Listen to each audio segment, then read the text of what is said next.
Flamengo nas últimas 24 horas. Panorama do momento. Nas últimas 24 horas, o Flamengo viveu um turbilhão de emoções, desafios e expectativas que mexem com o coração de cada torcedor. O time entrou em campo para disputar uma das partidas mais importantes da temporada, enfrentando Fortaleza no Castelão pela 30ª rodada do Campeonato Brasileiro. A expectativa girava em torno da possibilidade de assumir a liderança do Brasileirão, caso vencesse e contasse com o eventual tropeço do Palmeiras em seu duelo contra o Cruzeiro no Allianz Parque. A escalação rubro-negra precisou de adaptações. O técnico Filipe Luís lidou com desfalques importantes. Pedro, vice-artilheiro do elenco com 15 gols, sofreu uma fratura no antebraço e ficou fora da partida. Pulgar e Carrascal também não jogaram, ambos suspensos pelo 3º cartão amarelo recebido diante do Palmeiras. Bruno Henrique, que seria o substituto natural no comando do ataque, conversou com a comissão técnica e optou por seguir atuando pelas pontas, dando lugar a Plata, recém-chegado e com potencial para suprir a ausência do artilheiro. A defesa também sofreu modificações. Léo Ortiz seguiu no Rio de Janeiro se recuperando de lesão, e Alex Sandro foi poupado por controle de carga física, abrindo espaço para Ayrton Lucas na lateral esquerda. A formação titular contou, então, com Rossi, Royal, Danilo, Léo Pereira e Ayrton Lucas, Saul, Jorginho e Arrascaeta, Luiz Araújo, Samuel Lino e Plata. No campo, o Flamengo enfrentou um adversário que se mostrou determinado. Jorginho, treinador do Fortaleza, ressaltou que os times se entregam mais quando enfrentam o rubro-negro, elevando o nível de intensidade em partidas contra a equipe carioca. O resultado foi um confronto difícil e uma derrota por 1-0 para o Fortaleza, que ampliou a pressão em relação ao desempenho da equipe na competição. Com esse resultado, o Flamengo acumula 10 pontos perdidos contra times da parte de baixo da tabela em 2025, fator que tem gerado debates acalorados entre torcedores e especialistas. A repercussão dessa derrota foi imediata. A torcida, reconhecida por sua paixão e capacidade de mobilização, expressou insatisfação nas redes sociais e grupos organizados. O Ministério Público recomendou que os torcedores rubro-negros fossem direcionados ao setor visitante do Castelão para evitar conflitos após episódios de tensão anteriores. A discussão sobre a postura da diretoria frente ao momento delicado do time voltou à tona, com cobranças por ajustes táticos e principalmente pela necessidade de recuperação física e emocional do plantel, que vive o momento mais decisivo do ano. Por outro lado, nem tudo é pressão. Apesar da derrota, o Flamengo segue com 61 pontos, ocupando a vice-liderança do Brasileirão e mantendo chances concretas de conquistar o título nas próximas rodadas. O cenário exigirá concentração e superação dos desafios físicos e emocionais, como destacou Filipe Luís em entrevistas após o jogo. O próximo grande foco se torna o jogo de volta da semifinal da Libertadores contra o Racing, na próxima quarta-feira, dia 29, partida que promete ser eletrizante e decisiva para as pretensões continentais do clube.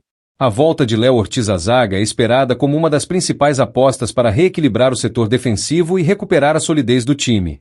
O trabalho fisiológico e psicológico tem sido redobrado para garantir que os atletas estejam 100% preparados para o duelo mais importante do ano até aqui.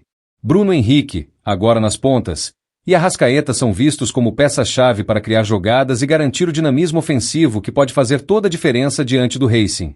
O ritmo dos jogos e a agenda apertada seguem desafiando o elenco. O Flamengo, que bateu recorde de público no Maracanã recentemente, reforçou sua torcida como elemento fundamental para superar os momentos difíceis. A nação rubro-negra está sendo convocada para apoiar, acreditar e empurrar o time nesta reta final de temporada. E este é um recado para você, torcedor. Aproveite a oportunidade para participar e comentar sobre suas expectativas. Qual jogador merece destaque? O que você acredita que precisa mudar na equipe? Sua opinião é importante e faz parte deste processo de reconstrução e busca pela liderança. Perspectiva, análises e próximos passos do Flamengo. Após o baque em Fortaleza, o Flamengo passou por um clima de reflexão, diagnóstico e replanejamento na busca pelo título do Brasileirão. A derrota do último sábado serviu para escancarar questões táticas, físicas e mentais que vinham sendo discutidas nos bastidores e agora ganham ainda mais robustez no discurso público dos profissionais do clube. Jogadores, comissão técnica e diretoria se posicionaram sobre os próximos passos necessários em uma temporada que alcançou níveis críticos de exigência, tanto pela pressão interna quanto pela disputa acirrada pela ponta da tabela. O rubro-negro segue em segundo lugar, com 61 pontos, empatado com Palmeiras, atrás apenas pelo número de vitórias e vivendo uma disputa ponto a ponto com o rival alviverde. Essa rodada poderia ser o divisor de águas caso o Flamengo tivesse vencido Fortaleza, aproveitando o empate do Palmeiras diante do Cruzeiro e assumindo provisoriamente a liderança do campeonato. Não foi o que aconteceu. Segundo o levantamento da UFMG, as chances matemáticas de título do Mengão caíram para 34,9%, enquanto o Palmeiras saltou para 60,2% de probabilidade na disputa, evidenciando uma rodada frustrante para quem sonhava com uma arrancada definitiva nas últimas fases do Brasileirão. A análise do desempenho evidencia um time prejudicado pelas ausências pontuais e pelo desgaste físico. Pedro, principal goleador, está fora do mata-mata da Libertadores após fraturar o braço, e outros nomes como Pulgar e Carrascal ficaram de fora por suspensão e lesão. Felipe Luiz, técnico do Flamengo, precisou fazer ajustes na escalação, apostando em Plata para o ataque e promovendo alterações na defesa com Ayrton Lucas e Léo Pereira, devido ao protocolo médico de controle físico do elenco. Mesmo com as melhores peças disponíveis, a produção ofensiva ficou aquém. A equipe teve dificuldades em furar a defesa cearense, pouco criou e não converteu oportunidades chaves. A repercussão entre torcedores foi imediata. Nas redes sociais, discussões fervorosas ocuparam o noticiário esportivo e grupos de apoiadores, com cobranças para a diretoria e a comissão técnica pela falta de soluções e variações ofensivas. O Ministério Público atuou na gestão de presença dos torcedores no Castelão, que foram orientados para o setor visitante em razão de episódios anteriores de conflito. A mobilização de torcidas organizadas se intensificou em tom de apoio, destacando a importância da nação rubro-negra neste momento delicado e convocando participação ativa nas redes e nos jogos decisivos que estão por vir. A derrota teve impacto direto na confiança do grupo, mas a comissão técnica adotou uma estratégia de diálogo e foco na recuperação emocional e fisiológica. O clube investiu em sessões de fisioterapia, alongamentos e treinamentos específicos, com acompanhamento psicológico próximo dos atletas para que se sintam preparados para a sequência de decisões, especialmente para o confronto continental contra o Racing. Léo Ortiz, recuperando-se de lesão, é visto como peça-chave na reorganização da linha defensiva, enquanto Arrascaeta e Bruno Henrique têm recebido atenção personalizada para potencializar o ataque rubro-negro. Na base, destaque para o Flamengo Sub-15 e Sub-17, que disputaram semifinais da Copa Rio contra o Fluminense, mostrando que o clube continua a investir em formação e desenvolvimento de jovens talentos. O resultado não foi o esperado, com derrota no Sub-15 e empate no Sub-17, mas o projeto de formação segue firme, identificado como estratégia de longo prazo tanto para o futuro técnico quanto para o fortalecimento institucional do clube. Nos bastidores, novidades sobre negociações e possíveis saídas de atletas movimentam o noticiário, com o empresário Diago, jovem defensor, deixando aberta a possibilidade de transferência na próxima janela. Falando sobre o calendário geral, o Flamengo volta a campo na próxima quarta-feira, 29, em um duelo decisivo contra o Racing pela semifinal da Libertadores, jogo de volta, com vantagem mínima conquistada no Maracanã, 1-0. O confronto será realizado em Avellaneda e promete alta tensão, pois o adversário argentino também briga firme pela vaga na final continental. O elenco do Flamengo encara o desafio em meio à pressão do Brasileirão, tentando equilibrar postura tática e emocional para manter o sonho de uma temporada vitoriosa. O contexto institucional também teve movimentação relevante. A Assembleia Legislativa do Rio, a ALERJ, autorizou negociação em torno do Maracanã, mas o governador afirmou publicamente que o estádio não será vendido, o que repercutiu tanto entre dirigentes quanto entre torcedores.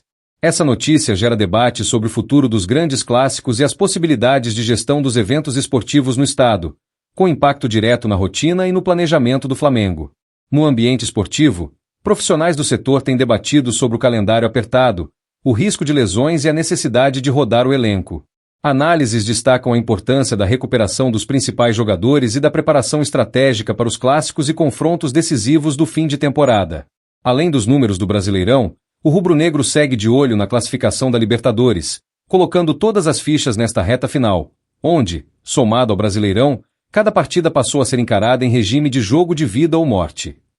No setor de engajamento, há incentivo para que torcedores participem da narrativa do clube, seja comentando suas opiniões, compartilhando expectativas para as próximas partidas ou sugerindo ajustes. A diretoria reconhece que o Flamengo possui um dos maiores engajamentos do país e canaliza essa força para mobilizar os elos entre torcida, atletas e comissão técnica. Se você acompanha o Flamengo, é fundamental se manifestar e participar. Qual é a sua avaliação do desempenho recente? Que solução você gostaria de ver implementada? Seu comentário e sua sugestão podem ajudar a criar ambiente positivo na recuperação da equipe. Por fim, A recomendação é clara: siga o Universo Flamengo, deixe seu comentário com análise detalhada, quem foi destaque, quem merece mais oportunidades. E não perca as atualizações sobre escalação, recuperação de jogadores, formação tática e bastidores estratégicos. O rubro-negro vive um momento de virada e você é peça fundamental nessa caminhada. Continue curtindo, compartilhando e fortalecendo o canal, para juntos celebrarmos e aprendermos nos grandes momentos do Mengão. Plata se explica, mas torcida não engoliu. Plata decidiu quebrar o silêncio depois da polêmica da festa. O atacante comentou em uma página no Flamengo dizendo que não fez nada de errado, só aproveitou a folga com os parentes. Mesmo assim, a torcida está pegando pesado nas redes, principalmente porque o cara foi um dos piores em campo contra o Fortaleza. E o detalhe, ele pode ser titular contra o Racing. Será que o gringo perdeu a cabeça na hora errada? Comenta aí, torcedor, o que você faria no lugar dele? Qual a sua opinião sobre essa situação atual? E o lance dele ser titular compromete o que ele está fazendo agora? Abraço!